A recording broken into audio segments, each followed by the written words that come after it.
Okay.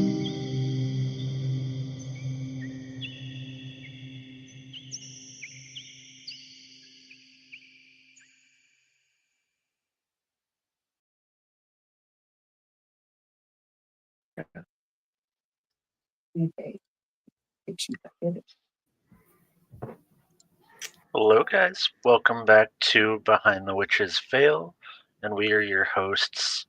Myself, Nico. We have Amy and Chrissy, and we have with us today Chef Jen down in the corner, and our special guest right below me, ufologist, author, amateur amateur archaeologist, Jeff Woolwine. Woolwine.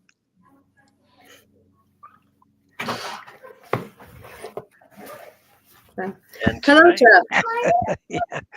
Thank you for having me. Oh, no problem. Before we get started, I just want to kind of show off your new book here. So are we good? Are we breaking up? I'm kind of like breaking up with you guys. You guys are kind of breaking.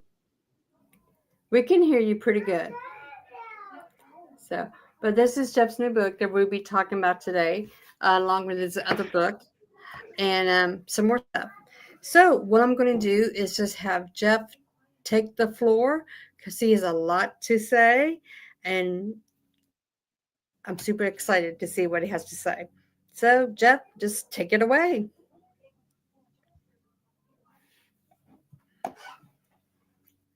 Can you hear us, Jeff?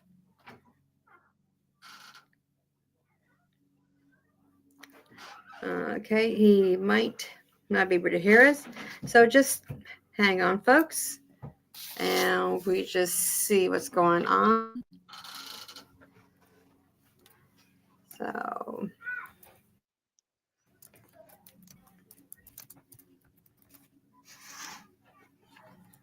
okay, so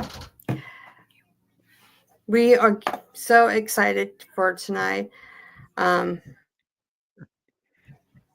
I've been wanting somebody that would talk about UFOs and everything. So, yes, I'm very excited about this. And as soon as oh, Jeff, are you back? Can't hear you. Can you say something?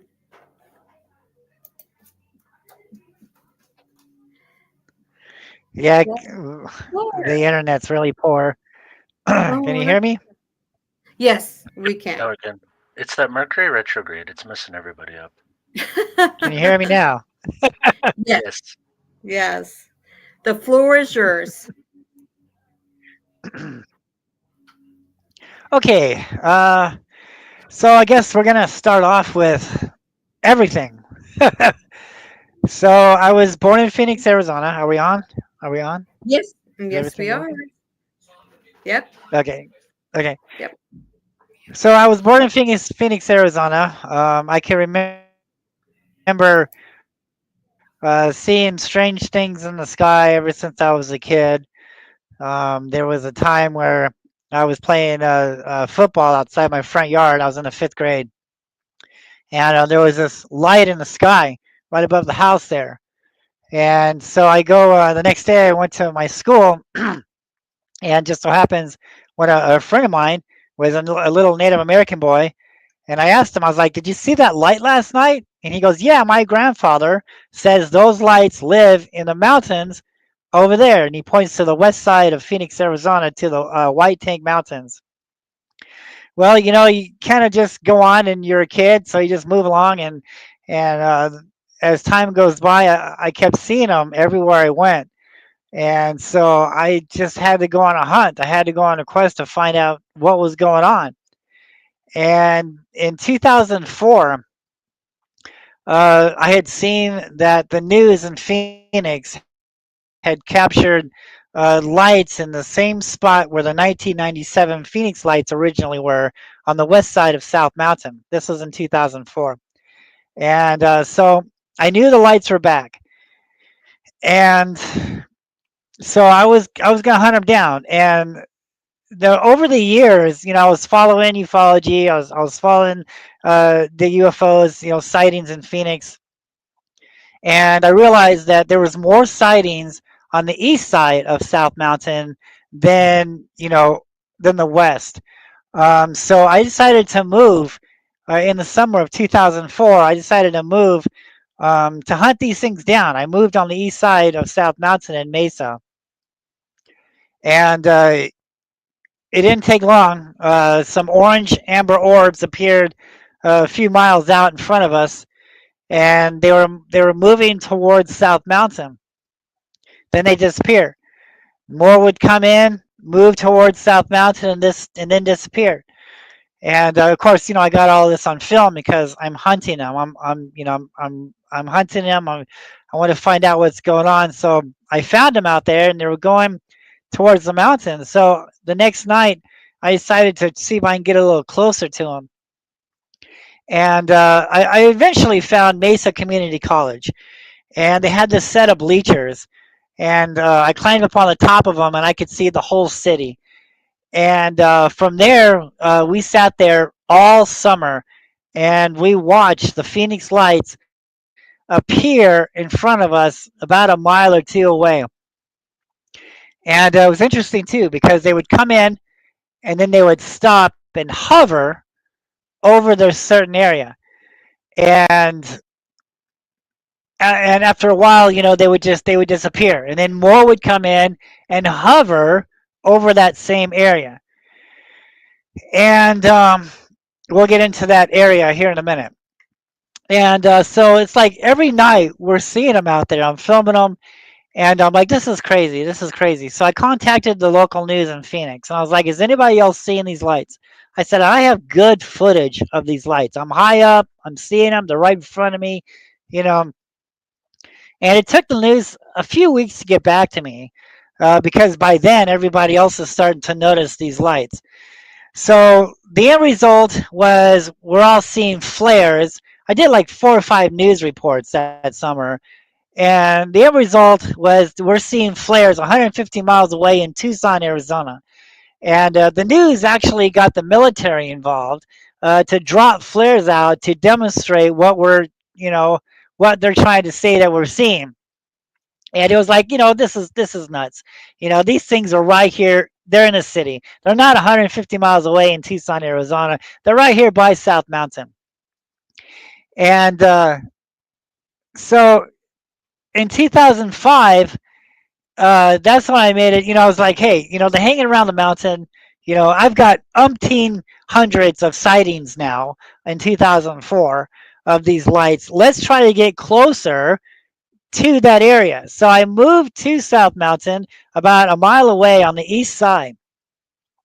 And so I finally went out there. I was able to get out there and see where the lights were that I was filming the month before, in 2004. And lo and behold, there was a power plant there. There was a power plant that these lights were hanging right over. In some of my videos, you can actually see the power plant sticks that are coming up that have these little red anti-collision airplane lights on them, and you can actually see that in the video. So I knew I was in the right spot. I knew these lights were hanging right over that power plant. And I was like, hey, this is cool. We got the lights last year. Now I'm closer to the mountain. Let's see if I can get some day shots. And this is the beginning of 2005 in January, and it didn't take very long. This black orb came out of the sky, and it went down on South Mountain there. And about an hour or two later, it left from a different location on South Mountain. And so I'm like, wow, hey, let's go out there and see, because I'm thinking spaceships, technology, crafts, right? Aliens from another planet, what we've been told all these years, right? So I'm expecting to go out there on South Mountain to find a crop circle, some evidence of a spaceship, and what do I find? I find a boulder with a stick figure man looking up at the exact same thing that I filmed the day before, carved by the Hohokam Indians, the first Native Americans who lived in the Valley of the Sun. Well, that just dawned on me. Something clicked in my head. I'm like, hey, you know what? I remember last year because you know what? I believe everything happens for a reason. There's too much going on for coincidences. I don't believe that anymore. I don't believe in coincidences anymore. Everything happens for a reason. Everything has a purpose in its own time.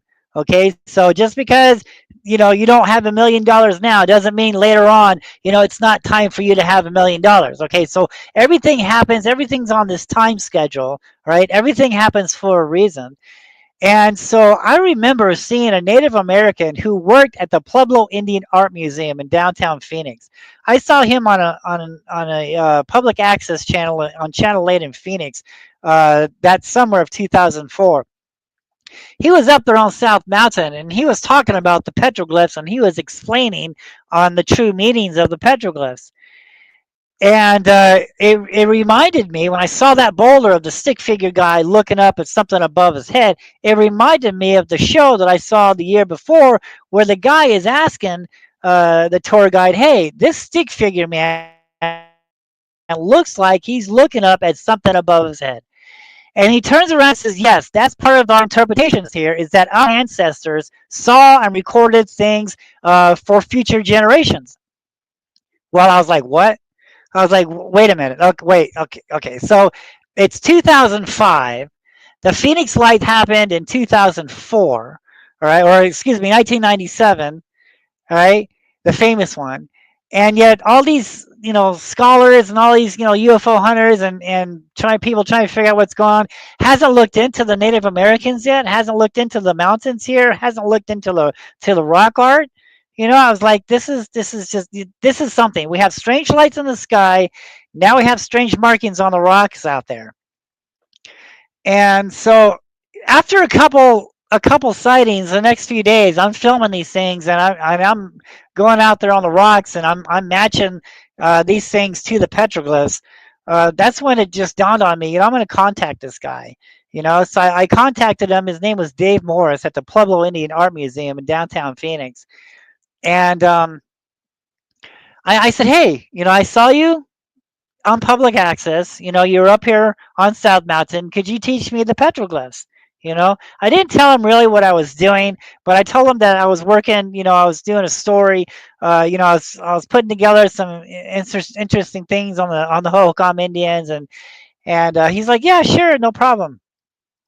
So we went up there and we're talking about spiral doorways. We're talking about giants. We're talking about anthropomorphs and shapeshifters.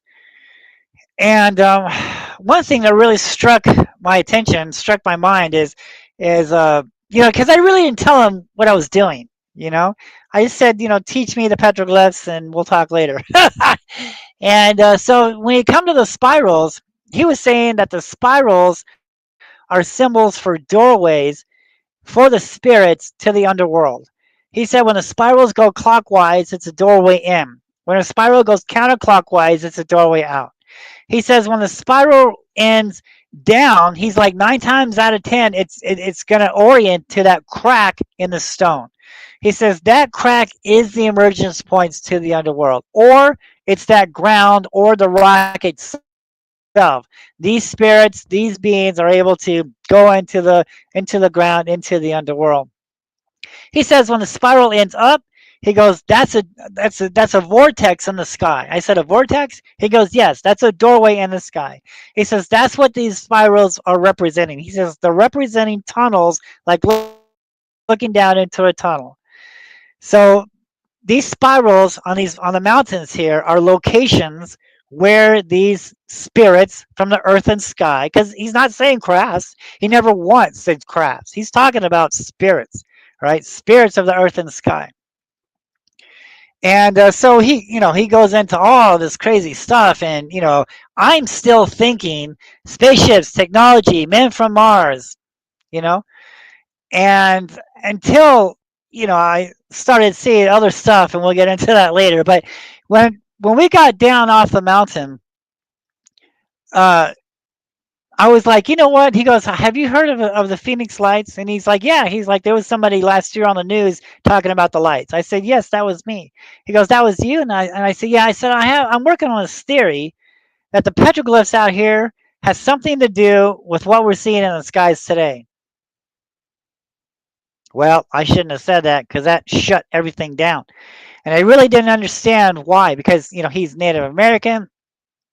It's fine if you're talking about it, but if someone is actually seeing it, that's a different story. Okay, we'll get into that later.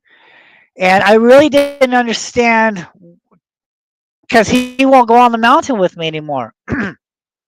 He won't talk to me no more.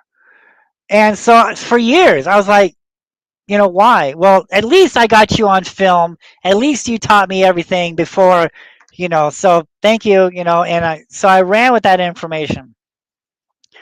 And, because I'm still thinking spaceships, man, technology. And I'm thinking, how can a V-shaped 1997 V-shaped craft get into a little crack of the stone like that, right?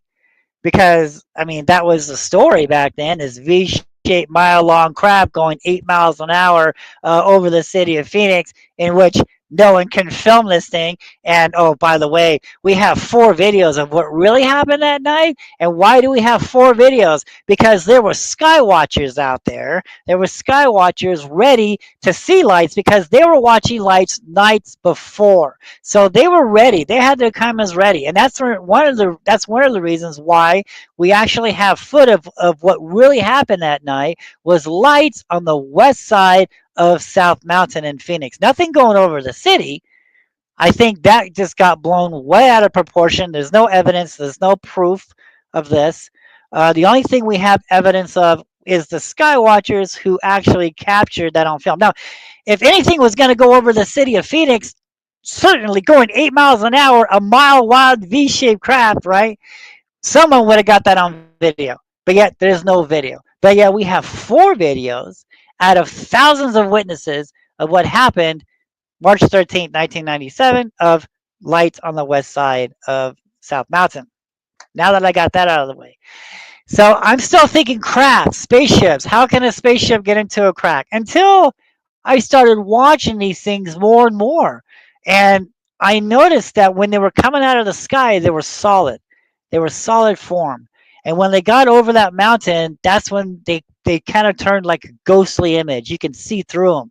All right. And then from there, they absorbed themselves into the stone. Same way when they came out of the mountain, they were a ghostly image. They were a spirit. And as they climbed higher in the sky, they got more solid and they started shape shifting, anthropomorphing into the sky, moving on its own, totally in control. There were so many times, when I was like, man, this is something else. This is not spaceships. This is not nuts and bolts. These things are alive. This is in 2005. And it was cool. So in 2004, we're making the news on the Phoenix Lights of 2004. Now, this is a whole new subject because this hasn't been done before. Up until that point, oh, we think the Native Americans are carving UFOs on the rocks. Oh, we think that, but this was evidence, man. I've got it. This crooked snake came out of South Mountain and climbed in the sky and left the mountain, and the same petroglyphs of 2 men looking up at a crooked snake in the exact same spot where I filmed this thing at. Like I said, coincidences? Come on now. So this is a whole new topic on the Phoenix Lights. This was never done before. So I took that to the news, and I used the archaeologist's book. I was like, look what the archaeologist's drawing, right? Look what's on the rocks out here. Now look at my video. And back then we had a high 8 videotape. This is 2005. And so all my stuff before it aired the news, it was always analyzed to make sure I wasn't, hoaxing it or faking it, make sure it's not photoshopped. It was all real. And this went on for a few months. And I'm filming these things, and I'm going out there on the mountain, and I'm understanding the petroglyphs. I'm understanding where the locations of the doors are, things like that. And one thing I'll bring up real quick. So, in 2004, the lights are hanging over the power plant, but there's airplanes. There's somebody else watching these things, and they're circling. They're circling about a mile or 2 up above that power plant. As soon as these lights start to appear, here come those airplanes. Okay? And as soon as the airplanes got close to those lights, the lights would disappear. Airplanes would come in and circle that area. Airplanes would leave. lights would come right back. So this was a cat and mouse game the whole time. So after I made the news in 2004, that's when the airplanes wanted to know where I was, and then they started circling my apartment and watching us go all the way to Mesa Community College, set up my tripod, set up my gear, get ready to watch for the night. And sometimes they would fly right past me, and I was filming them. I was filming them chasing away the lights. When I got to South Mountain in 2005, right after I filmed this flying serpent come out of South Mountain, and I documented the petroglyphs of stick figure man looking up at a flying snake, that drew the attention of the black helicopters. And so, yes, not only black helicopters, but airplanes. They were circling the mountain. And then now, since, I made the news, now the helicopters want to know where I'm at. I opened myself up to them. There were so many times when those helicopters would sit there on the mountain and just watch my window for the longest time. And of course, I got my camera out there and I'm filming them. Well, I just wanted to get that out of the way, that somebody else is watching. Somebody else is watching, and they've been watching way before I came along. And so I just wanted to clarify that yes, somebody else knows that these things are here. This was in 2005. And so a few months go by, and Pat Uskert from UFO Magazine was in town. He was in Phoenix. And he was working on a new show called UFO Road Trip, and for a new TV series, because there had never been a UFO TV show at that time on air before. And so he was working for UFO Magazine. He was going around. He had this idea where he would go from state to state and interview people on their UFO sightings, and then air it on television. And he saw me on the news talking about the petroglyph connections to the Phoenix Lights. And so he contacted me, and I ended up doing a 7-page article for UFO Magazine in 2005. And he asked me if I wanted to be in the pilot for this new show. And I said, sure, that's great. So we went up on South Mountain, and I showed him my footage, and he's like, this is wild, dude. This is wild. He goes, I'm seeing this barbell, and now I'm seeing the barbell on the rocks out there. I mean, this is just, whoa, it's heavy, and this has never been done before. He's like, damn. And so later on, UFO Road Trip turned into the UFO Hunter Show. And so in 2007, the show with the whole group, the whole gang members, they came down. The whole group of people came down from California, and they were doing the episode called Arizona Lights. And they asked me if I would like to be a part of the show and talk about the petroglyph connections to the Phoenix Lights. And I said, sure. So we went up on the White Tank Mountains, because the White Tank, I was thinking about TV. The White Tank Mountains, it's just prettier scenery, same petroglyphs, just a little prettier scenery.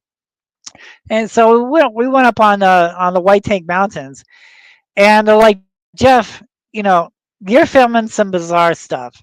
He goes, you can't go talking about spirits and living creatures and light beings. If you're going to talk about these things, you must say crafts.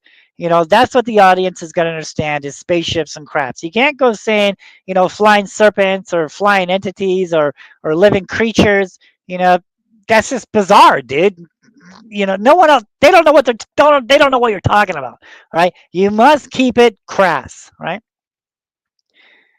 Well, by then, okay, so 5, 6, 7, 2 years had passed, and I had gathered more evidence, more proof of these beings, that these were not crafts at all, that these were living creatures, these were living beings.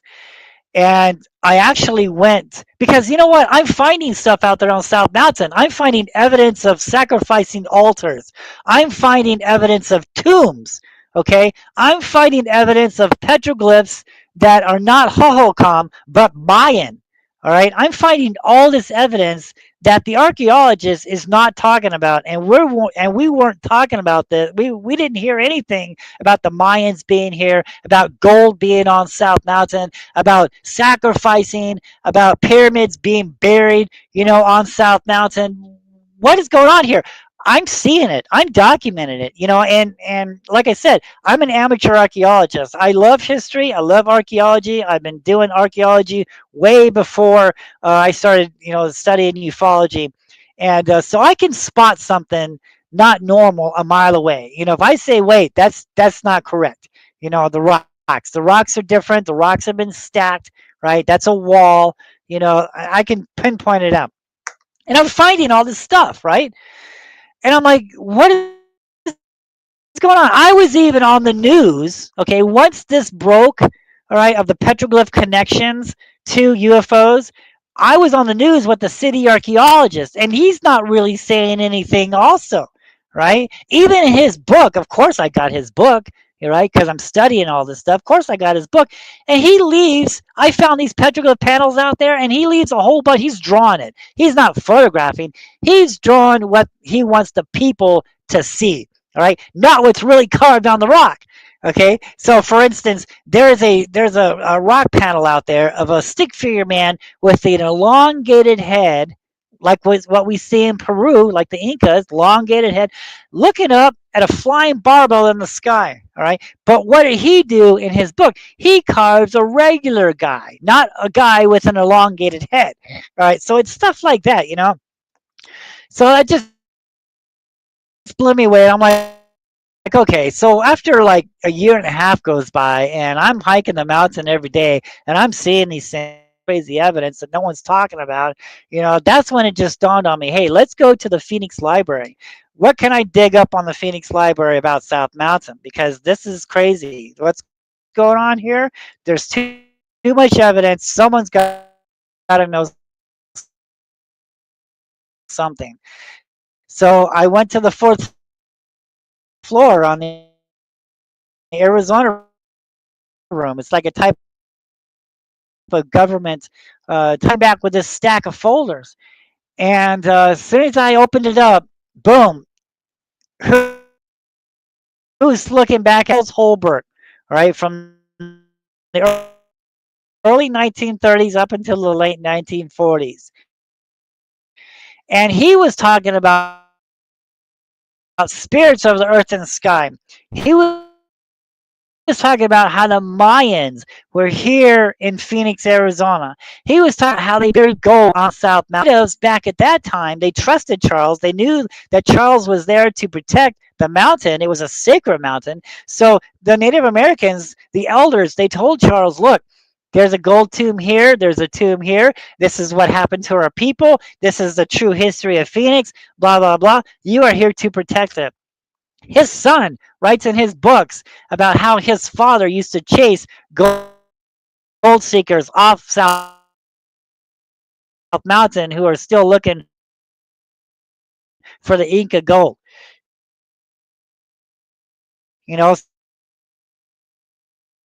So it was serious.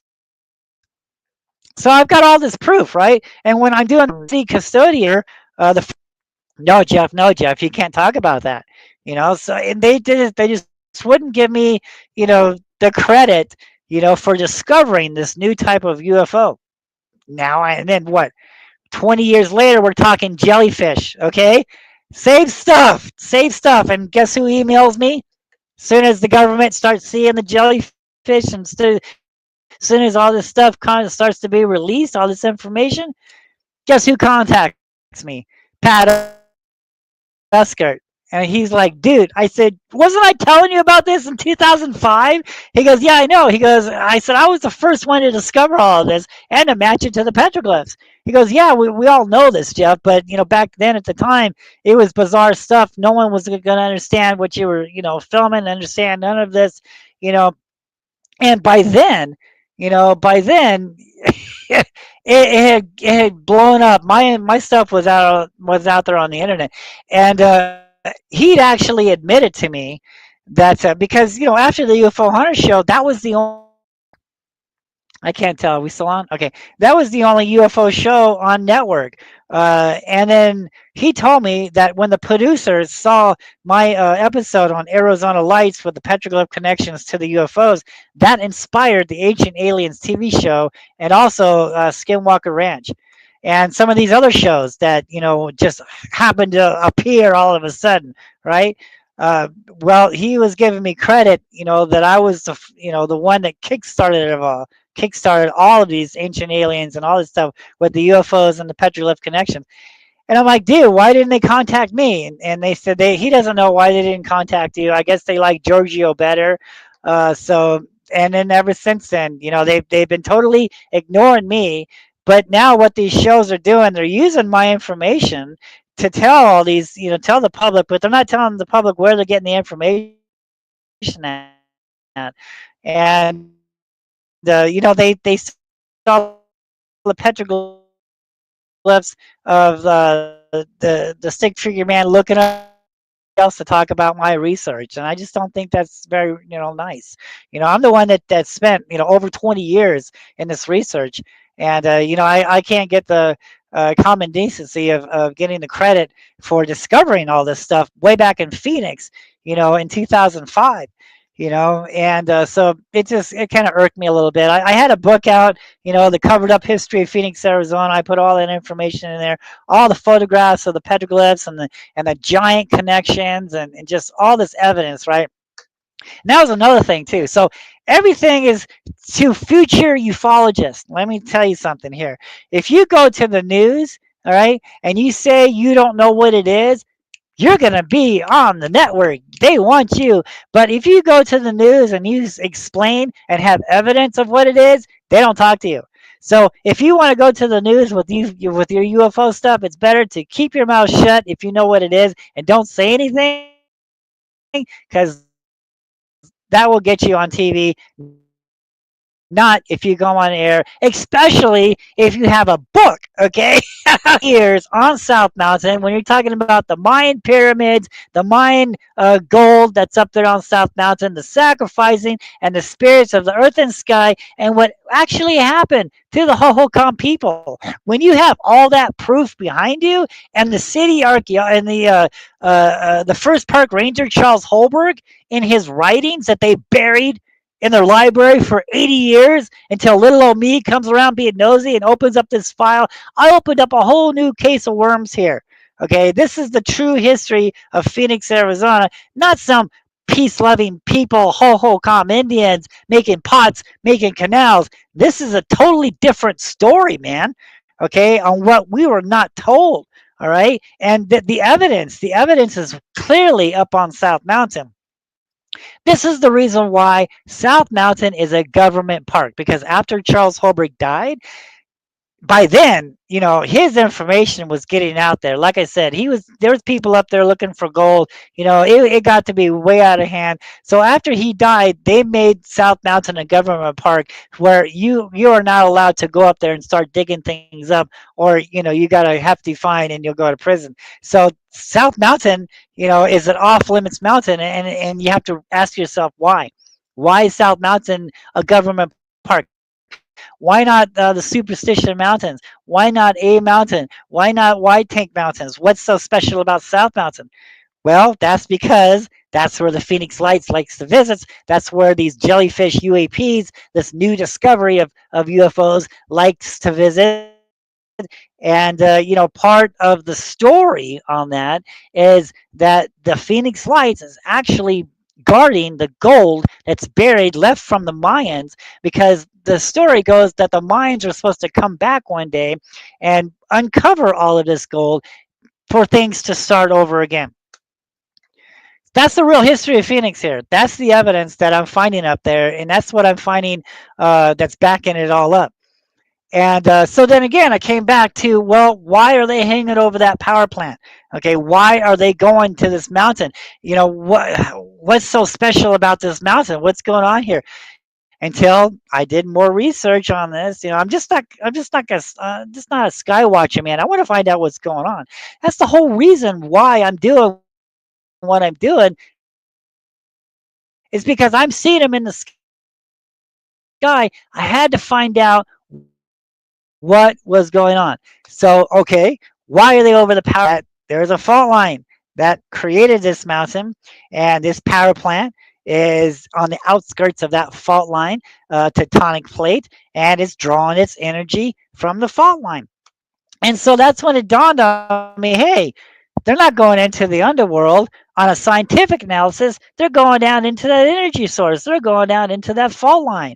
That was the whole, that was it. That's the only thing scientific that would make sense. This is the reason why they're hanging over that mountain, and not only this mountain, but other mountains, with spirals on them and anthropomorph shapeshifters, right? That's the location to see these UFOs, is these holy mountains with spirals on them, symbols for doorways into the underworld, into the fault lines for the energy.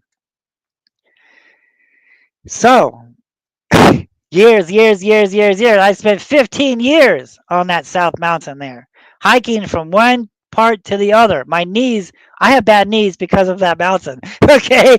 And I found all kinds of stuff. I found altars, I found evidence of tombs, and I find evidence of giants. One thing that I really find fascinating, that Dave Morris was telling me when he was talking about the giants here in Phoenix, Arizona. He was saying, the Superstition Mountains, everybody's interested in the Lost Dutchman's gold mine up there. But to the natives, man, that's a different story here. He's like, when the bloodthirsty giants was here in the Valley of the Sun, he's like, the water was coming, the biblical flood was coming. And the water would come, and the giants didn't want his people to die. So the lead giant told his people to come up on this huge boulder, and the giants did, and the main giant, the leader, used his powers to raise this mountain up, but the water kept coming, and the giant used his powers again to raise this mountain up, but the water kept coming. He used his powers so much, by now it was as tall as a huge mountain, but the water kept coming. And in his last bit of strength, because he didn't want his people to die, he turned them all to stone. And when he did that, that's when the water stopped. And to this day, you can look upon the Superstition Mountains and you can still see the water line where the water from the biblical flood had stopped. And on top of that area, you can still see those giants turned to stone up there on top of the Superstition Mountains. And this is interesting too, because I found evidence of a giant turned to stone on Camelback Mountain also. So yeah, this is that story of giants turned to stone. That's in Bryce Canyon. Okay, there's tons of evidence of giants being turned to stone, and that's what the Native Americans are telling us, have been telling us the whole time about these race of beings. And so there's petroglyphs of giants. There's evidence from huge big boulders trying to conceal the tombs from when the Hohokams and the Mayans, the people that survived, what happened to them. Because Hohokam is a Pima word for the people who are gone, the people who got taken away. Because we don't know what happened to these people. They were here for 1,000 years. They were masters of the canal systems. And all of a sudden they disappeared with no trace of where they went. Not only this type of Indians, but also all around the world, the same type of tribal people who were there and then all of a sudden disappeared with no evidence. I believe it happened all at the same time. And if we have time, we'll get into that a little later and explain why the government isn't talking about what we're seeing in the skies today. It's because of their history. Their history isn't a very good one. Okay, there's too much evidence on South Mountain with the rock art because of prehistoric photographs. All right, they didn't have cell phones or video cameras back then to record stuff. They had stone boulders to record something significant to remind or to warn people what's there. When you see petroglyphs high up, on a cliff like that, you're looking up. Okay, and to understand these petroglyphs, you have to look at the whole landscape because the artist is putting the landscape in with the art. So he's telling us, I saw this in the sky, so what better way to carve it in the sky, because he wants the viewer, he wants us to look up and see what he saw, and what did he see but a flying snake in the sky? Things like that.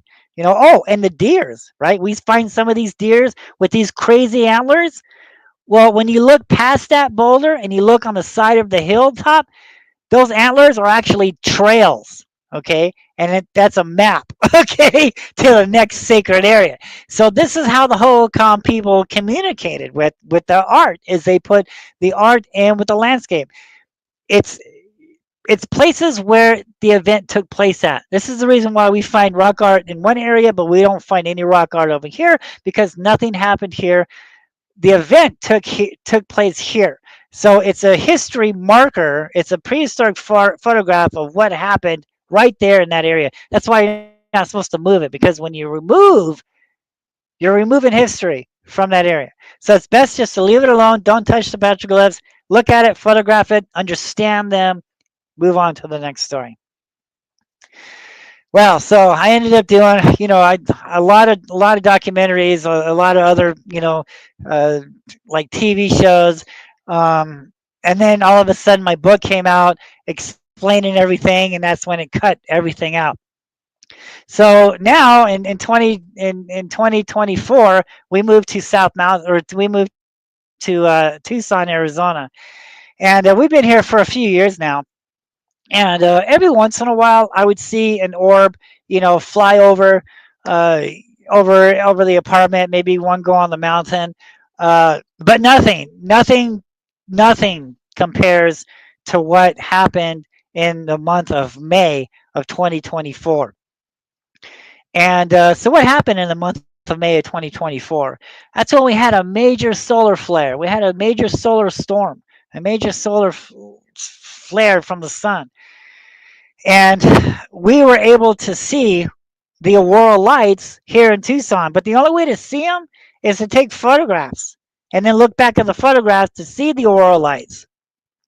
So my wife is up there. We live close to the mountain. So we're looking at the Catalina Mountains, and then the Catalina Mountains is in front of Mount Lemon.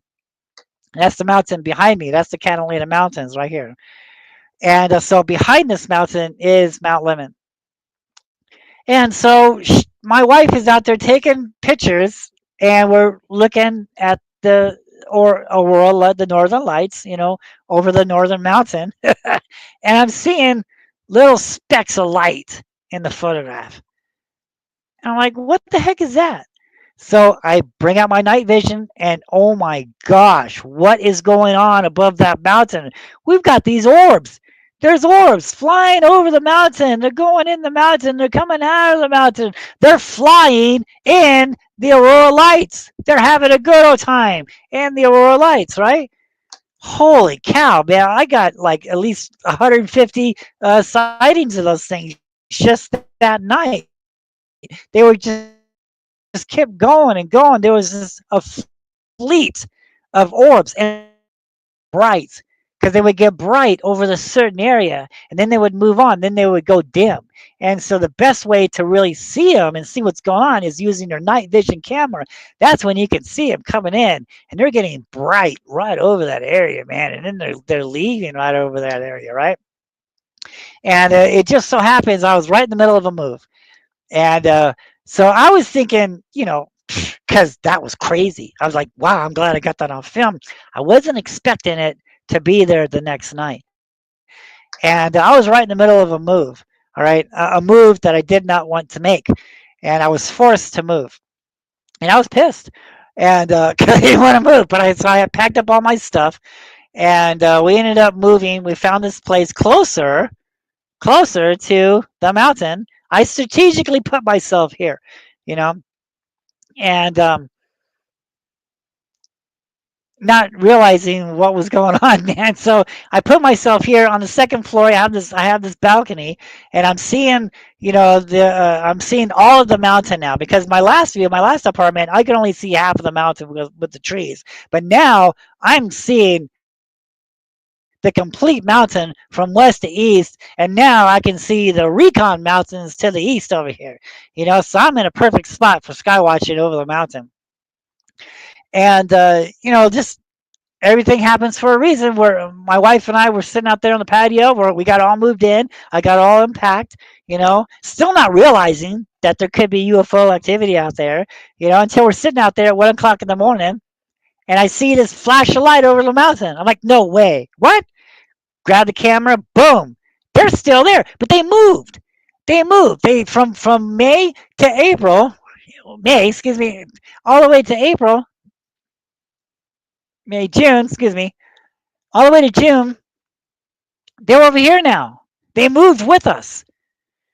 In May, I was over on the west side, and now in June, I'm right in the middle, and they followed me, and they're right there now. And I filmed them every night, and at 1 o'clock, and each each night they were there for about an hour, and they would show up at 1, and then by 2 o'clock they were slowly migrating more east until around 2 o'clock, a little after 2 o'clock, they would go away.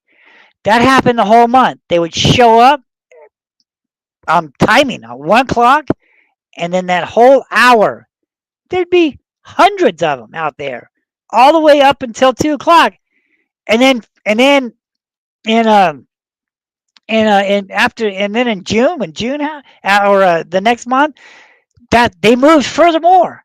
They moved. I followed them all the way out of Tucson, all the way till December over the equinox, and by then they were coming in at 4 o'clock in the morning, way out of town. And so that summer, I caught at least 4,000 sightings every night. They were happening every night. And I contacted the MUFON director here in Tucson. I'm like, hey, come out here and check this out. And so she verified it. She verified that she's seeing the orbs too. And we even coordinated. She's on the other side of the mountain. I'm over here, and she's seeing them too over there. So we got this coordination thing going on that we're verifying that these things are real. These things are here. They're not drones. They're not aircrafts. This is something. And they're happening every night until they got way out of town at 5 o'clock in the morning, December. All right. And so one thing that I learned from watching these beams on South Mountain is there was a pattern to this. Okay. I discovered a pattern on South Mountain with this new type of UFO called jellyfish. Now, back then we called them tadpoles, but now everybody wants to call them jellyfish. But I call them creatures. I call them monsters, man, because I've seen some stuff that could curl your hair. Right? This is not something to be played around with. These are scary things. All right. I've seen a lot of stuff. All right. One video made video of the day of a flying spider flew by my window. It was huge, had skin on it. All right. And this made video today on News Channel 3. This is not nuts and bolts technology crafts. These are creatures. These are monsters. These are scary things. I'm telling you. Flying serpents. Quetzalcoatl, Mexico, the flying serpent. I'm telling you, he's alive and well and flying around Phoenix, Arizona, because I've seen him. Not once, but like 3 times. All right. And that's what's carved on South Mountain are flying serpents. I noticed that there was a pattern here. All right, the equinox and the solstice and the changing of the seasons. All right, so I learned that when the sun got over these certain energy spots during these certain times of the seasons, different months, it was attracting these creatures. It was attracting these monsters to that area. All right, and then after the equinox, after the solstice, sometimes they would be gone. Other times they'd come back in different spots. So the first year was great. I'm seeing these creatures. Second year, it repeated itself. Third year, it repeated itself. So that's when I learned, hey, there's a pattern here. I know when and where and what time to see these things, and it worked through the rest of the years. How do you think I got so many sightings? If you look at my YouTube channel, how do you think I got so much sightings? Is because of my experience. When I went into this, I had no idea what I was going to discover. And it was all, just one information after the next information after the next discovery, and it was all coming into play. So that's when, when they reached December, I was thinking, okay, so they're going to be gone now. I'm thinking it's going to be the same pattern as Phoenix, okay? Because in 2004, I was filming the lights, all right? So, and then in 2005, the lights were gone, monsters, okay? So I'm expecting to see jellyfish monsters, right, over the mountain here. So I waited and I waited and I was up at sunrise because they like sunrise, and I'm in the middle of the afternoon because they liked afternoons, and I'm out there at sunset because they like sunset. It was a pattern here, So I'm always watching. I'm ready. Nothing, nothing, nothing, nothing. I'm like, okay, it's January. Nothing, nothing, nothing. I'm like, wow, okay. Until when it was the 16th of January, I noticed that the orbs were back, but this time they were more east on the Catalinas, well, behind the Catalinas, Mount Lemon. They were like east of that mountain. And they were migrating instead of still going east, they were going north now, or excuse me, south. They were going east, heading south over the Recon Mountains. And so it was like an hour here and then an hour there, and then by March, by February, they're completely over the Recon Mountains, and I never saw them coming out. I saw them going in the Recon Mountains. I saw them flying over the Recon Mountains. I never saw them going in that I can remember, or excuse me, coming out. And here we go again. Everything happens for a reason. So my wife, right in the kind of the beginning of March, my wife wanted to use the hot tub, all right, and the apartment's hot tub was down, so she wanted to go rent out a hotel room with the hot tub. So we go to a hotel room with a hot tub, and it's like 10 o'clock at night, and I'm looking up, and lo and behold, these orbs fly right over, and I'm like, holy cow! I said, I'll be right back. I grabbed my camera, went up on this like second story garage, and I'm seeing the lights over on the Tucson Mountains west. So the next night, the next night, I want to get closer to them, and we found a garage, a 5-story garage, and we're standing up on this garage, and lo and behold, those lights, they're huge. They're coming out of the Tucson Mountains, and they're huge. They're big orbs, man, coming out of the mountain, going up into the sky. And by then, I'm posting all this stuff, and I have other people. Hey, can I see him? Can I see him? So yeah, I started saying, hey, dude, you want us to come see him? So many people joined us up there to see the lights, and it was so cool. Like, dude, I can't believe this. And I'm like, I know they're here every night. And then but they were continuing to move. March, and then April, and then May, right back where I filmed them the year before. They had made a complete circle in a year's time, and now they're back there. And again, what happened in May? What happened this last May? Another solar flare, a big one, a big. It changed the pattern with these things, and I write this in my book. I say, yeah, I'm writing this. I'm like, you know what?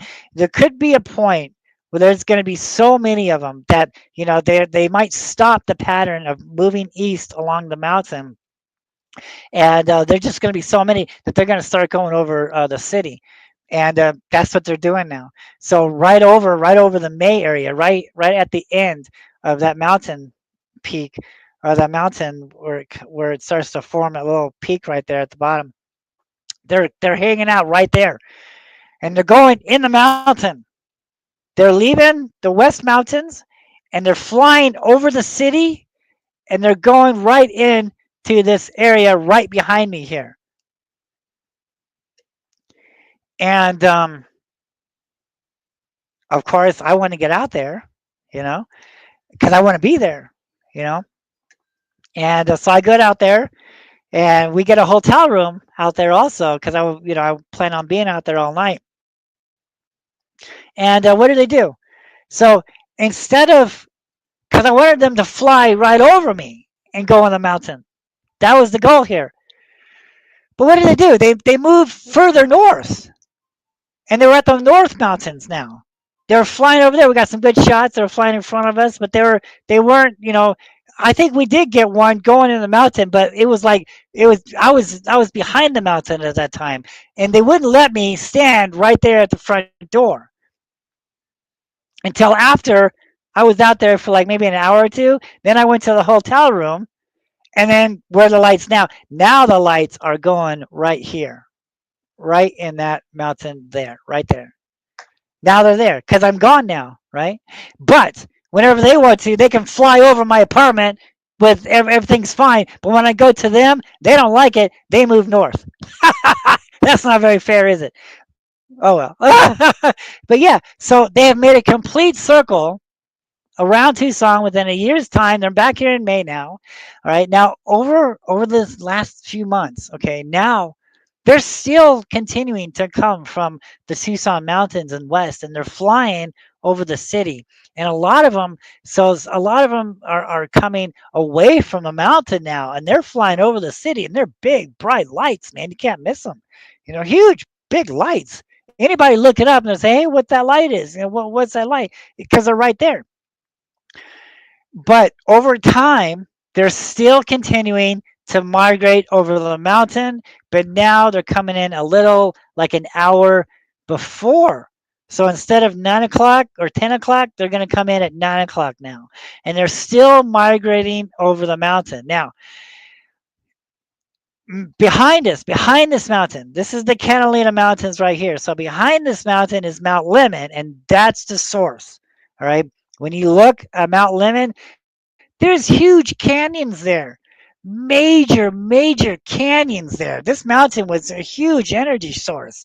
All right. And of course, there's some power plants out there, obviously, because they're getting the power from this mountain also.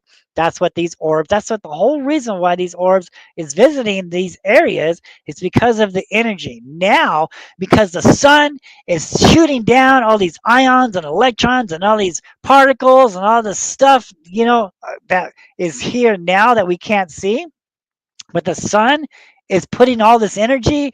That's the reason why they're flying right over these certain areas and they're getting bright, because they're getting bright over these areas. Why that one area? Then the next month it's a new area. Then the next month it's a new area. Why are they getting bright in this cycle, in this time cycle, in this monthly time cycle, all the way over here? Now they're getting bright over here. Now they're getting bright over there. Now what's going on here? Well, the sun or the earth is rotating counterclockwise. And so they're moving with the sun's rotation. And as the sun is going counterclockwise, going clockwise around the sun, the earth is spinning counterclockwise and the earth is going clockwise around the sun. It's building up this energy. Okay. And I believe not only from the ions and electrons and all the stuff the sun is creating here, but the rotation of the earth is making this type of energy, and the fault lines, the energy. There's so much energy here. This is the reason, and it follows a time period. This is the reason why the sun, comes up on the west and sets, or comes up in the east and sets in the west. This is the reason why we have, hourly time change. The sun is moving with each hour. So are these things. They're moving with each hour and each month. So it has everything to do with the rotation of the earth, the rotation around the sun shooting down all these electrons and all these particles from these solar flares, and a fault line. You see, no other ufologist was talking about this because, once I realized what was going on, because remember Pat Uskert, he said, dude, you can't say this. You're filming some bizarre stuff. It took me 10 years to figure out that, maybe I'm like 20 years ahead of these ufologists, because no one's talking about jellyfish. No one's talking about, fault lines and energy and all this stuff, So I just soon realized that this was something new here, that we're so far ahead of the game here. Because I'm trying to explain all of this. I've been watching this stuff for over 20 years now. I've been following them. I've been following the pattern, you know. And so when it came to this mountain, holy cow, dude! So what's going on? Well, that's when it dawned on me that there's energy here, and they're able to harness this energy somehow that we're not able to, to do yet, but these beings are. And another secret too, well, how come they're not at other planets? Not so. Well, you know what?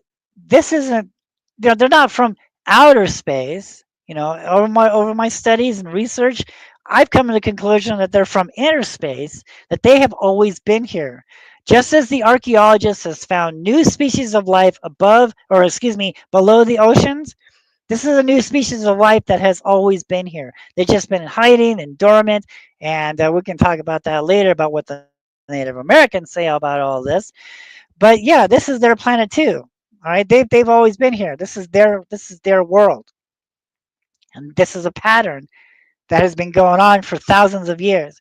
And with all the solar flares and all the sun changing and all the stuff that's going on and what's going on in the world today, it's only a matter of time. Questions?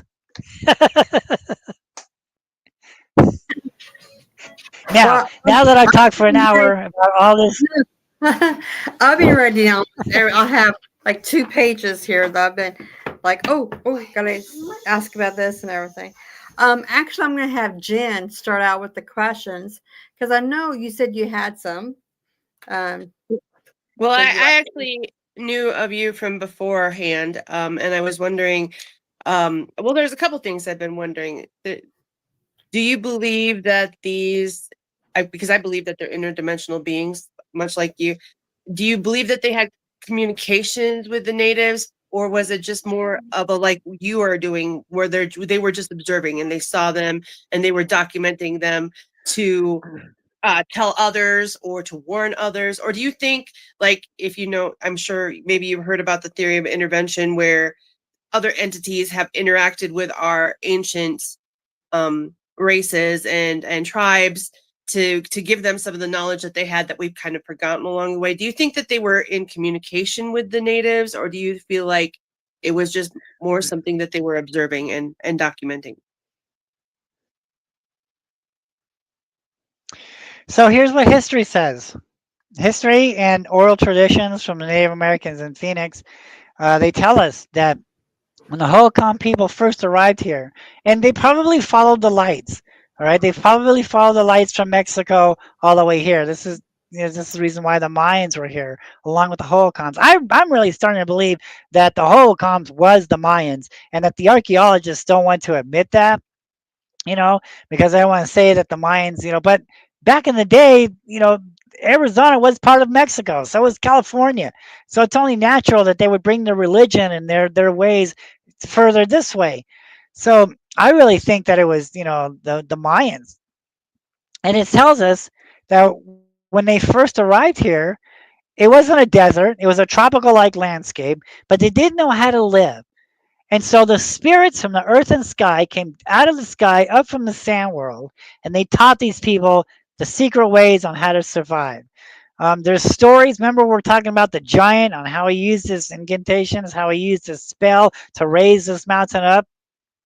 Well, apparently there were secret words that there was taught from these creatures, taught from these beings, not from another world, but from this planet also, that they were actually taught these beings, or they taught these people the secret words, much like Harry Potter, magic words to move things.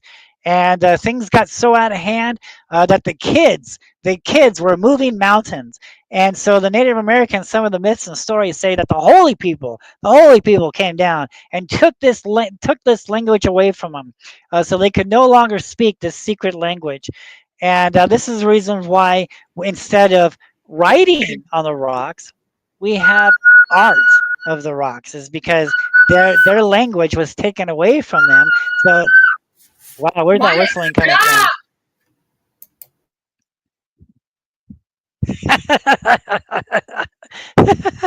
and And so this is the reason why we have, rock art instead of written language, is because the written language and their secret language was taken away from them. So we have the rock art, um, and of course, yeah. So they were taught, they were taught by these beings, and of course, the people back in the day, they worship these things as gods. This is the reason why we have sacrificing altars. The same stuff that we find in Mexico is the same stuff we have in Phoenix, Arizona. Also here, I'm also here in Tucson. I found so many buried pyramids on South Mountain. In my book, I talk about this, and I show on how there's a Quetzalcoatl snake at the bottom of this pyramid that's been buried.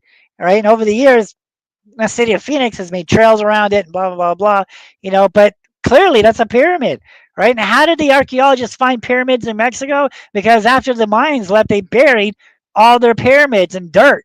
Well, that's what happened here in Phoenix. So the archaeologists in Mexico, they're uncovering all these pyramids. They need to do that in Phoenix because there's pyramids on South Mountain in Phoenix that's buried and covered up. And so it was, like I said before, it was a tropical like landscape. There was sacrificing going on. Everything was good for 1,000 years until one reason, for reasons unknown, the sacrificing stopped. And when the sacrificing stopped, this Charles Holbrook writes this in his journals. Okay, and let's go back with Charles Holbrook. So he just wasn't some little guy, protecting South Mountain. I found records of him that I couldn't get into in California and New Mexico and in Utah. So he just wasn't a park ranger in Phoenix, but he was a very well respected guy. Okay, and he had other stuff going on in different parts of the states here. So he was very well known and very respected. And for him to come out with a list when he's talking about gold on the mountain, and actually his stories, his writings, the first thing he titleizes this, the lost city of Cibola, the lost city of gold. Okay, because he thought that the gold, that the Mayans gold was here, the seven cities of the lost gold, and the Spanish conquistadors were in South Mountain too. So everything was fine for 1,000 years. All right, there was sacrificing, and then all of a sudden the sacrificing stops, and then what happened? That's when things started to dry up. Things started to dissipate. There's plenty of water. We can find evidence of waterfall, dried up waterfall on South Mountain and other mountains around Phoenix, Arizona. So we know that it wasn't a desert like this. There was plenty of water here until the stories say the sacrificing stopped. And when that stopped, everything was dying off. And the people were yelling at their elders, "Why did you stop the sacrifice? You angered the gods. Why did you do this?" And then some say that these orbs, the lights, the phoenix lights, the flying serpents, the flying diamonds, the anthropomorphs, came down out of the sky and picked these people up and took them in the sky, took them away. But there were survivors to this, and they saw what was going on, and they were afraid, and they hid in the cave, and they saw the phoenix lights, and they saw these things taking these people away. And we have evidence of the rock art. The rock art tells us this. The rock art shows a light orb picking someone up by his head and carrying him off into the sky.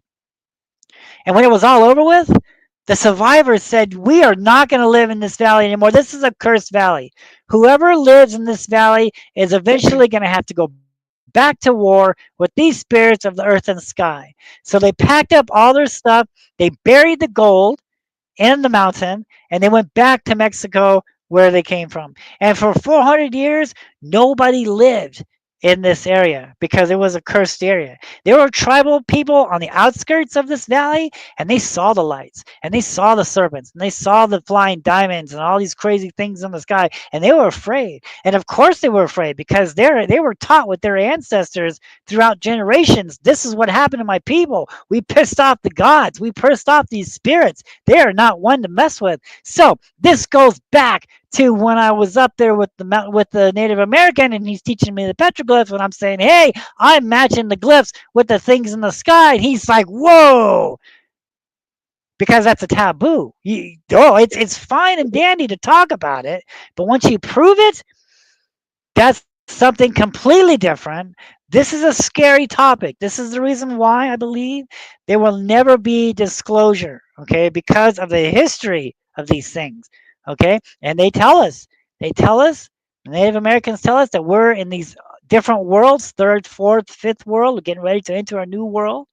Every time the world changes, these things are here to help and guide mankind through this tribulation, but it's actually their downfall because this has happened 3 or 4 times in history before. Every time the world changes, these things are here, and over 1,000 years, these things take people away, and the book starts all over again. So that's what the history of Phoenix is talking about. That's basically the history of these orbs and these things that we see in the skies today. And this is the reason why, I believe that they will never tell the people what's really going on here. And because the evidence is tattooed all over the mountains here, like sacred scrolls.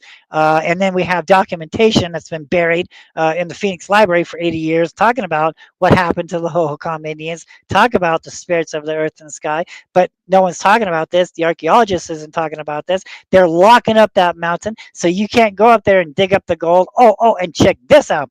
So in India, they talk about how there was a war, okay, between the good entities and the bad entities, all right, and humans was their trophy. And of course, obviously, the good entities won because we're not slaves anymore for the bad entities, the bad UFOs, the bad creatures, the bad monsters.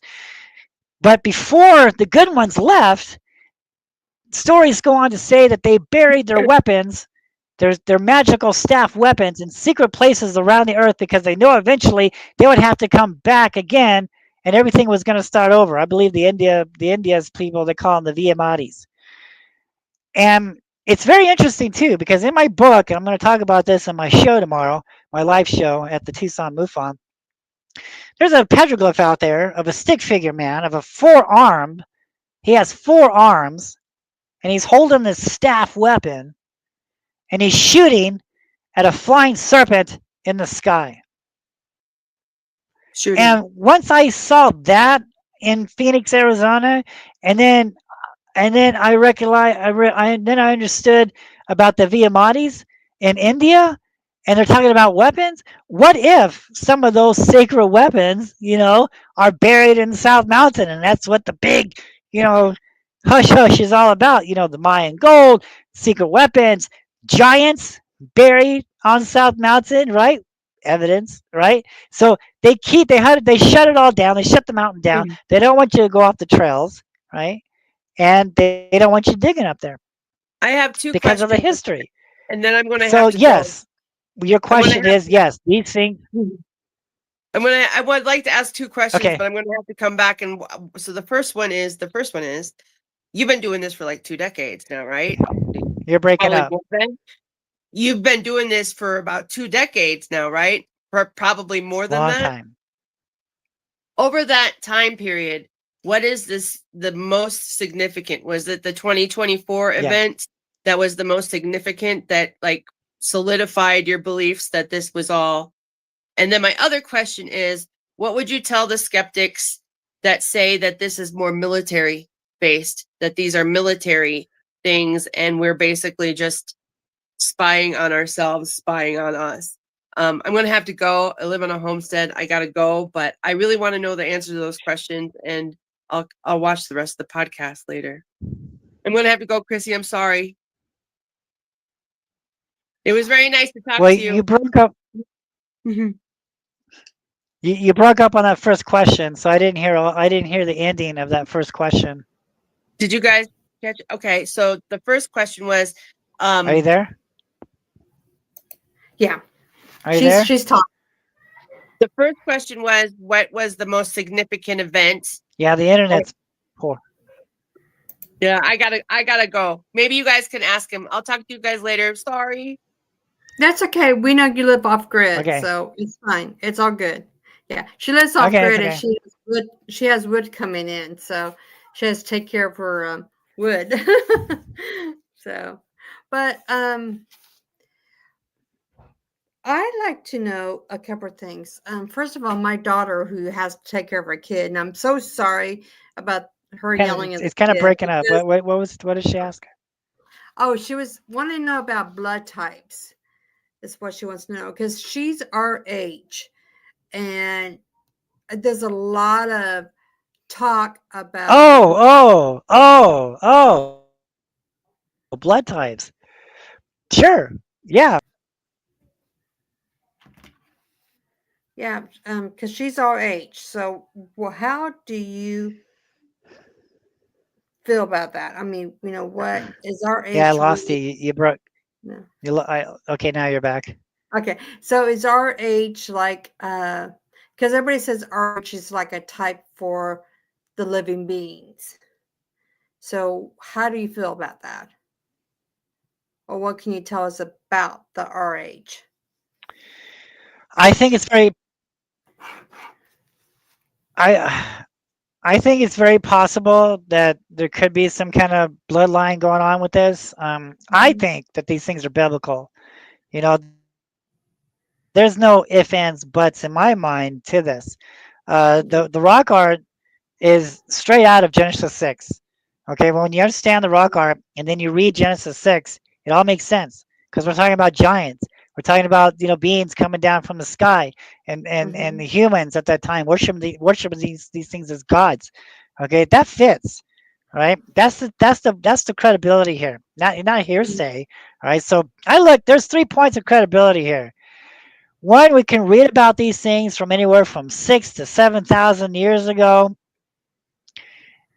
And then we can look at the rock art and we can see the prehistoric photographs of what these ancient texts in Anunnaki is talking about. And then third, we see it for our own eyes. That's where the credibility is. Okay, so and to me, it all matches uh, to biblical days. I'm not talking about religion. When we take religion out of that book and look at it as like a type of history book for the world, it tells us what these things are. It's no secret. That's exactly what these things are. It tells us where they came from. It tells them what they are. It tells us their past and their future.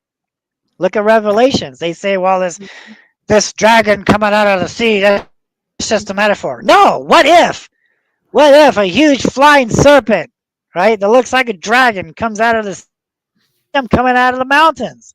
Okay, I've seen these flying serpents come. They're monsters. That's why I'm telling you from the get go. It's scary things, and I don't believe. The Bible calls them locusts. Okay, I mean, dude. Okay, yeah, it's very scary things. It's okay if we think that there's spaceships, technology, aliens from another planet. We can accept that. We understand that because we build technology to visit other planets and we fly in spaceships. Okay, so we can accept that, right? But this is something different. Spaceships, crafts, that's all fine and gravy. I've seen some things in the sky that could resemble a craft. But what I'm talking about is something different that's also here. And these are the scary ones. Right? These are the ones that history is telling us about, not the crafts. There's no evidence of crafts in the history here. The petroglyphs, the ancient texts, are telling us about living creatures, living entities, locusts, okay, Mhm.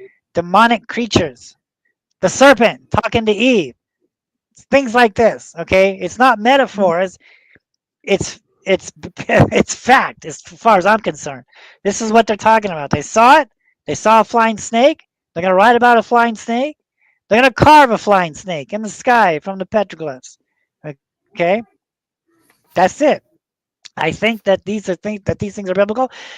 So it's possible, right, that our descendants there is some kind of bloodline here. This is the reason why I believe some people see him and other people's don't Mhm. because of the bloodline. That's one possibility. I'm not saying that's fact. I'm saying Mhm. that's something to look for. Also, I had a motorcycle accident. I paralyzed my hand when I was 15. I died that day. I was up on the ceiling. I saw my body being worked on by the hospital. I was sucked back into my body. I've talked to other people over the years, and the people that have had out of body experiences, has had near death or death experiences, they are seeing UFOs too. Is this a connection? Could be. It's a possibility. So yes, I do believe that there's a bloodline. Second, what was her next question about? The question, What was the um, next question? for Jen, I don't know for sure. She was breaking up, so I apologize for that. I don't know, but my Okay. question comes from my husband. Yeah, yeah. He's really getting into Anunnaki. So, what can you tell us about that? Because a lot of people think that these aliens or living beings were like the old gods, you know. So, what's your concept of that? Well, I mean, so Iraq, the Babylonians, Babylon in Iraq. That's where the Anunnaki's texts are coming from. Mhm, And this is where language came from. This is where the building of the pyramid to reach God, and God breaks it down and makes everybody have different tongues to talk different and stuff. So everything oriented there in Babylon. And it's talking about these beings, these creatures. So the book talks about Mount Hermon, I think it is, that these things were cast down on. Well, that wasn't the only mountain that these things were thrown upon. They were thrown around. They were thrown in South Mountain. They were thrown here on Tucson Mountains and California Mountains. I mean, these things were thrown down on the earth, not just one specific mountain, as the ancient texts tell us. So it's all over the world. This is the reason why we have pyramids all over the world from different tribes who never knew each other, but they're building the same things. And what are these pyramids are representing? They're representing energy source. They're energy mountains. They're man-made mountains to harness energy. The pyramids in Egypt, right? That was a major power source, power supply for these creatures, for these lights. I mean, look at the Egyptians, the red orbs above their heads. They're telling us, they're showing us, okay? And they're using the water from the River Nile as energy to make this type of energy system, much like the canal systems deal here mhm, in the United States and China. The Hoover Dam, they're using water for generating power. Okay, that's what these pyramids are doing. They're generating this type of power.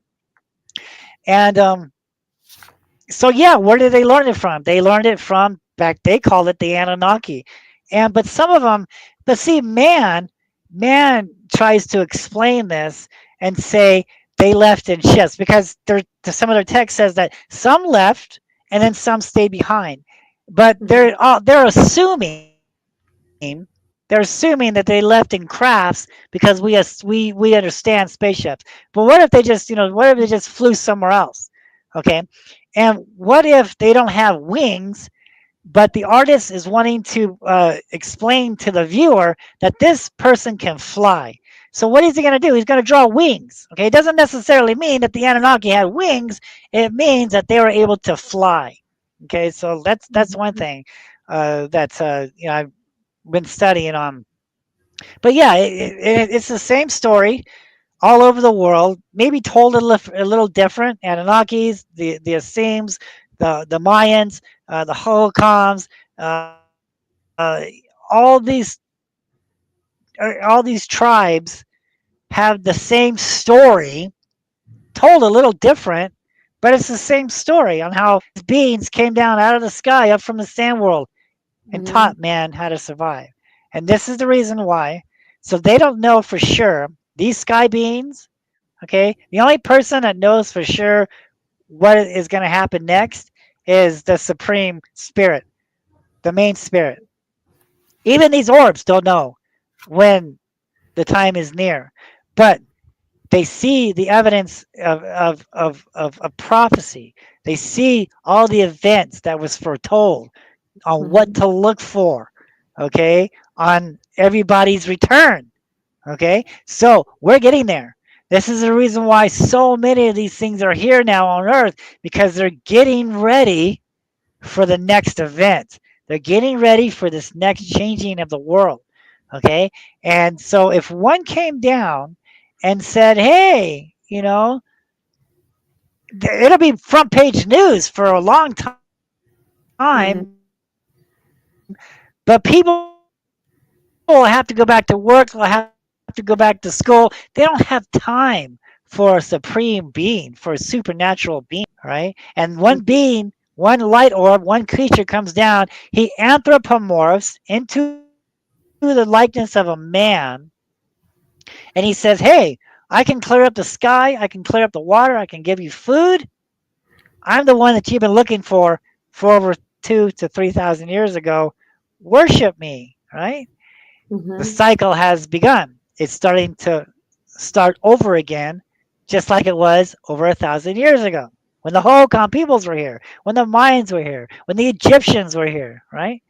That's what, unfortunately, this is where the evidence is taking us. This is what we can prove. This is not hearsay. We Mm-hmm. have to look at the history of these beings, Mm-hmm. right? It's been covered up for all these years, but now the knowledge is coming forward, all right? And when you put all this knowledge together and you cross the T's and you dot the I's and you look at the evidence, not hearsay, but what we can prove, right? It tells us what these things are, what their purpose is, and what our future has in store. Wow. It's That heavy. is, It's yeah, scary. it is. That's the It reason is. why they're not going to say anything to us. I can understand that. Yeah. So, how about earlier this year? Those bunch of drones, mostly in the East Coast, I Oh, think. you were I'm trying to sorry. say that it was the yeah, you're trying to say what your husband was asking about the government doing all of this. No, Yeah. you're asking a question if the government was doing all of this. No, the government is Mhm. watching, okay? Because the helicopters, okay, they're chasing and they're flying these things out. And one of the things I'm going to be talking about and showing in my presentation and in my show tomorrow night at the MUFON lecture is how these orbs are going in the mountains and how the helicopters are trying to stop them from going over that doorway because there's houses there. Mhm. There's $1 million houses right there in that mountain. They Mhm. don't want these light orbs going over these houses into the rocks, into the mountain. So what the helicopter does is he hovers over that area and he's forcing the lights to go up over the mountain and go this way instead of going in the mountain over the houses. So this is not military. They don't know what it is, all right? Excuse me. Mhm. They're watching the people who are watching these things just to see how close they come. Right? Remember I told you in 2004 the airplanes, now in 2005 the black helicopters. Well, the airplanes are circling me again now. You see what I'm saying? So yeah, they're waiting for one of these orbs to come down and start picking people up. That's what basically I think that's what the main situation here is with all the Mhm. black helicopters and the airplanes, the monitoring, Mhm. and they're waiting. Alrighty. Do you think there's a time frame? You think It's crazy. It's deep do you stuff. think It's we stuff might see in this that no time, in one this else is talking lifetime, about. or do you think it would be like the next generation or 2 generations? Do you have a time frame you think this Man, time? it's I think I don't think that I don't think this generation will be the generation who actually interacts with these beings. I think that we will be long gone afterwards. Right now, they're simply watchers, and they're preparing for the next generation. But I could be wrong. Things could change. We could have a nuclear war tomorrow, and that's what it could be all about. Mhm. They're ready for this Holocaust to happen for mankind to need them once again, because the world's going to change. The world's going to be destroyed again, and that's when these Mhm. beings come down because man needs these creatures to survive. Interesting. Very and I always kind of thought that too as And so well. when you start talking about all of this, you know, Mm. and when you have evidence of Anunnaki and petroglyphs and ancient scrolls, Mhm. and the first park ranger of South Mountain, and when you have and the petroglyphs and the evidence, Mm-hmm. and you're presenting this, you know, Yep. it's scary stuff. And shows today, this is Mm-hmm. probably the reason why Ancient Aliens doesn't want to talk with me, is because I'm saying something complete. You know what? I just saw on Ancient Aliens the other day, it blew me. I had to turn it off. It pissed me off. Giorgio is trying to say, hold on for a minute. Hold this thought. Hold on just for a minute. Okay. Everybody, hang on. He'll be right back.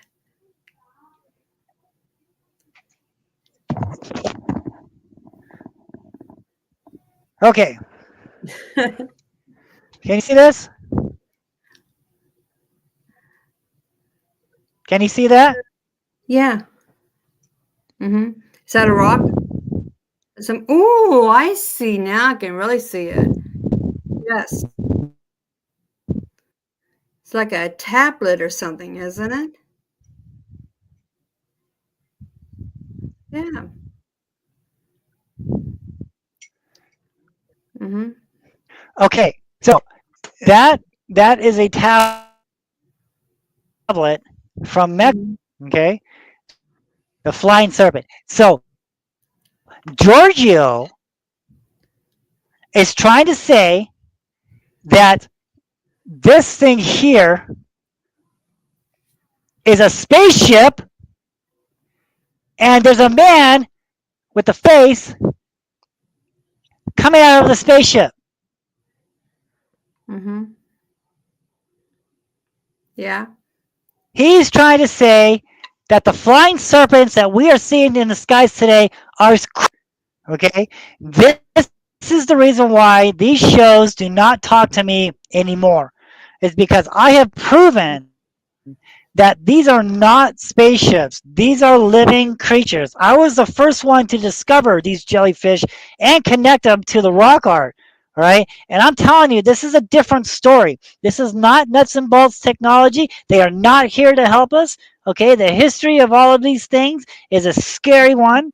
All right. And that's what I'm telling you, and I'm telling the public, and I'm talking about this in my books because I'm not hiding this from the public. I feel that the public needs to know the truth and not be lied to by Mm-hmm. Giorgio and some of these other people on these TV shows misleading the public not to scare them. That's basically what's going on. This is the reason why they don't talk to me anymore. Remember, because my book came out, that killed Yep. it because I uncovered a conspiracy Mm-hmm. for 80 years on South Mountain with the Mayans and the gold and the sacrificing and the pyramids and what it really happened in Phoenix, Arizona. That was covered up for 80 years. The archaeologist doesn't talk about this. I had to look for it in a folder in South Mountain. Okay? That's the reason why these shows don't talk to me because I'm not playing ball.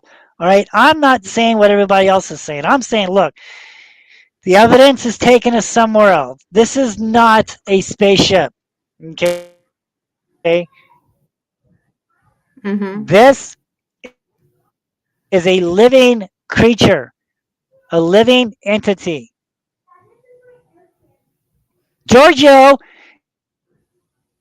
this is not a craft. Hello? It's alive. Wake up. That's the stuff that I'm dealing with. Proof. You have Oh. history, Earth's history backing you up, Mm-hmm. but yet they want people to believe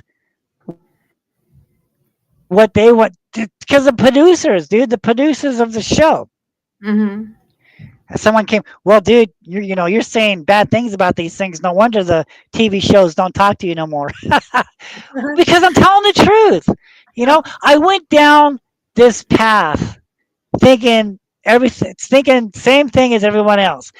Spaceships, aliens here to help us. This is a great thing.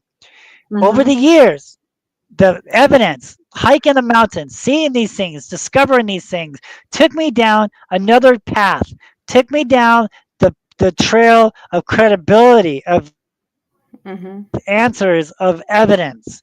Okay. And I'm not going down that other, I'm going with what we can prove, what history has proven. history is telling us, and it's Mhm. telling us something different here. It's not telling us that they're spaceships, that they're here from another planet, that they're here to help us. It's telling us Mhm. that these things were cast down here, that these things are supernatural creatures that mislead man because they're jealous of man and want man to worship them as gods, just like last time. Hello?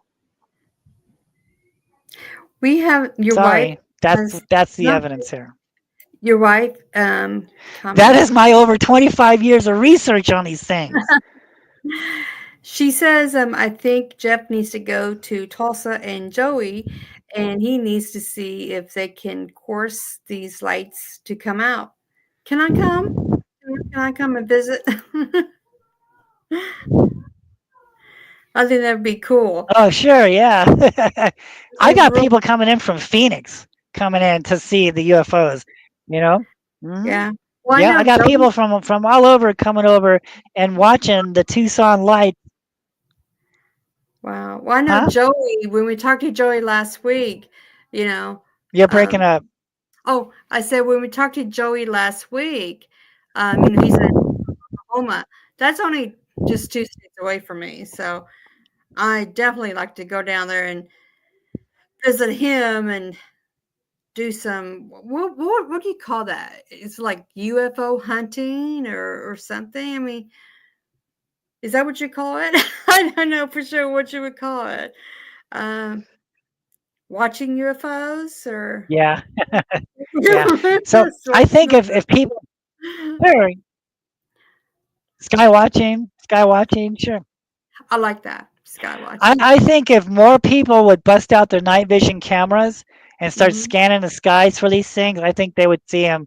I think they would see them also, especially over these mountains with spiral carvings, with the Hmm. Native American spirals, because that's where they're at. And more people needs to learn or needs to understand how to see these things because they're here. It's not just here in Tucson; it's all over the world. And right now they're being kind of secret, so that's why they're not coming in real big and bright, and staying there. They're being secretive, So night vision cameras right now is the weapon to see these things. So if you ever want to go sky watching, that's one of the equipment you would need is night vision camera. Is there any other equipments that you can suggest for others to go Yeah, sky watching? I would suggest that. Yeah, yeah. Okay, that is pretty cool. I have to get some. I guess you can go to Amazon and get them. I don't- so that's where I guess I would look at. We go to Amazon to, see if I can get them. Yeah, so you're breaking Yeah, I you're know. breaking up, but I think I understand that. So yeah, I got mine from eBay. So it's night vision goggles, capability XP. So that's what I use, and that seems to work the best to see these orbs with. So yeah, I encourage other ufologists, other UFO hunters to get these night vision cameras. Awesome. Awesome. So Creative XP, Creative any XP. Yeah, my wife any had to tell yeah, me she the has to correct. pop in there. Any projects that is coming up? I know you say you have a show tomorrow. Can you tell us about the show? How do we watch it? I'm sorry, you're breaking up. How do we watch your show tomorrow? Oh, okay. Oh, okay. So it's being pre-recorded. I'm doing a live show at the Tucson MUFON. I'll be recording it. Then it's going to be aired later on, probably in the next day or two after that. But yeah, we're going to be going over, the history of these things, the petroglyphs, the new discovery of the energy sources, Mhm. stuff that the ufologists just started talking about now because they haven't reached that point yet. Either they know and they don't know how to explain this to the public yet, or they don't Mhm. understand. But I've been doing this for a lot of years, and that this is I could be wrong. I could be wrong on everything. I'm just looking at this as like a scientific explanation on why they're getting bright over certain areas at different times of the month. All right. Why Mhm. are they migrating east? Okay. And not migrating west? Why are they keeping this pattern? Okay. For over a year now. Okay. Mhm. And so I'm trying to explain this and why are they here in the first place? And it's all boiling down to the fault line energies, the sun flares, and the cycle of the Earth's rotation. It has everything to do with this energy, and that's just my theory that I'm working on, which nobody else is talking about yet. And I Mhm. believe that they probably will, probably in another 20 years. I mean, it took them 20 years to find out the jellyfish, so it's probably going to take them another 20 years to figure out the fault lines and the energy and all this other stuff. So, but remember, you heard it from on this show first from Jeff Woolwine. Well, we thank you for that. We really do. It's been such an enjoyment just to listen to you because I, for one, I'm a UFO nut, UFO nut, I guess you Thank can you. say. I have experience with that I talked to Joey about it, I think a week ago and everything.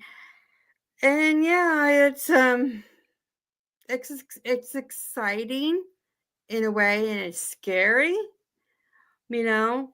That's Um so okay, I think we froze up and everything. Is Joey still on here? If Joey's on here, say something. So, but yeah, I mean, yeah, I enjoy it. I can listen to you. Yeah, I will listen to you when you send me the yeah, he video. yeah, Yeah, Joey's an awesome skywatcher. So yeah, send me the yeah, video. Joey's an awesome skywatcher. So Yeah. I just would encourage him and others to maybe invest in a night vision and check out some of these mountains. Definitely, most definitely. Yes. Yes. But it seems like we're having some technical difficulties right now. So maybe that's the higher beings saying we probably should end or something. I would love for you to come on again in the near future to talk more. I know my husband and you will probably get along just fabulous together. He's more Sure. interested innings, and everything. So yeah, he would just and everything. But I just want to tell everybody thank you for tuning in tonight. I'm sorry that we're having some Cool. Yeah, sure. difficulty and everything. We will have Jeff on again, maybe this year or maybe the first of next year. We'll see what he's up to and any new projects that we can promote him. In the meantime, like, share, and subscribe and buy his books because I got this book and I read it so fast. I mean, it was great. Great book. I will suggest you to get both of his books. Ah, Um cool. Cool. You got a yeah. copy. Thank you.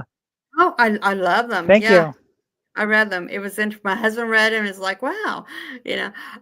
Thank you so But much. you're welcome. But until next time, I just want to say thank you, Joey. Thank you everybody for Thank you. tuning in I appreciate that. and Thank you. subscribe. And blessings to everybody. Have a safe weekend. Bye.